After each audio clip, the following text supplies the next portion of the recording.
Assalamualaikum warahmatullahi wabarakatuh. Bismillahirrahmanirrahim. Alhamdulillahirabbil alamin. Assalatu wassalamu ala asrofil anbiya'i wal mursalin Sayyidina Muhammad wa ala alihi washabihi ajmain, amma ba'du. Yang kami muliakan pengasuh Pondok Pesantren At-Taufiqiyah Kiai Haji Imam Hashim SHMH, yang terhormat pengawas Pondok Pesantren At-Taufiqiyah Kiai Haji Azhari Mulyadi, yang kami hormati Kepala Pondok Pesantren At-Taufiqiyah Kiai Qudsi Hashim, yang kami hormati Kepala MTS Unggulan At-Taufiqiyah Bapak KW SSI MPD, yang kami hormati seluruh jajaran Dewan Guru, wabil khusus guru pengajar pelajaran bahasa Indonesia, yaitu Bapak Muhammad Bustami SPD, yang saya cinta sayangi, kedua orang tua saya, dan teman-teman yang sama-sama memuliakan Allah. Saya, Wulan Nuri Gafilia, Kelas 8D, akan presentasikan tentang ulasan. Yang pertama, identifikasi informasi. Teks ulasan adalah teks yang mengupas, menafsirkan, atau mengomentari sebuah karya. Karya yang diulas tersebut dapat berupa film, buku, novel, cerpen, puisi, lagu, lukisan, dan karya lainnya. Teks ulasan bertujuan untuk memberikan informasi kepada khalayak ramai mengenai standar kelayakan dan kepatutan suatu karya. Jadi ciri teks ulasan yaitu memiliki struktur yang meliputi identitas karya, orientasi, sinopsis, analisis, dan evaluasi. Memuat informasi berdasarkan pandangan atau opini penulis mengenai suatu karya atau produk.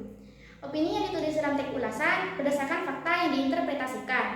Teks ulasan berguna untuk memberikan informasi kepada khalayak tentang layak tidaknya suatu karya. Yang kedua, menceritakan kembali isi teks ulasan. Berikut cara untuk menceritakan kembali isi teks ulasan, yaitu bacalah keseluruhan teks dengan saksana, catatlah hal-hal yang kalian anggap penting dan menarik dalam teks ulasan tersebut. Berdasarkan catatan tersebut, ceritakan kembali isi ulasan dengan kata-kata atau bahasamu sendiri. Adapun hal-hal yang harus diperhatikan dalam menceritakan kembali teks ulasan yang dibaca, yaitu isi cerita harus sesuai dengan teks ulasan yang dibaca. Kalimat yang digunakan adalah kalimat buatan kamu sendiri, bukan kalimat dari teks ulasan aslinya. Menggunakan struktur kalimat yang jelas dan mudah dipahami.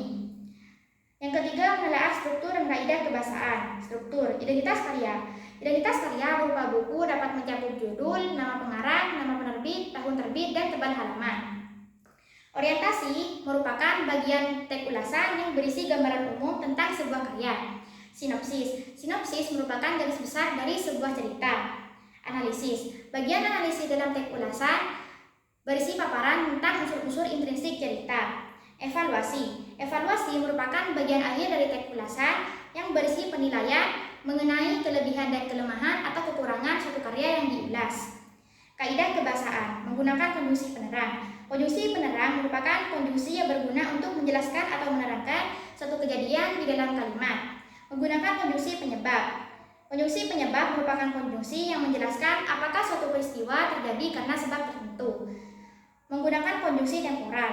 Konjungsi temporal merupakan kata hubung yang bisa menerangkan hubungan waktu dari peristiwa yang berbeda. Menggunakan kalimat saran. Kalimat saran adalah kalimat yang berisi saran untuk seseorang dalam bentuk nasihat atau imbauan. Menggunakan ungkapan perbandingan. Ungkapan perbandingan yaitu ungkapan yang digunakan untuk menyatakan perbandingan sesuatu. Yang terakhir, menyusun teks ulasan. Mencatat identitas karya yang akan diulas, mencatat hal-hal menarik dan penting karya yang diulas, menelaah kelebihan dan kekurangan karya yang diulas, merumuskan kesimpulan tentang isi dan kesan-kesan karya secara keseluruhan, dan membuat saran-saran untuk penikmat karya. Sekian presentasi dari saya, kurang lebihnya saya mohon maaf. Wassalamualaikum warahmatullahi wabarakatuh.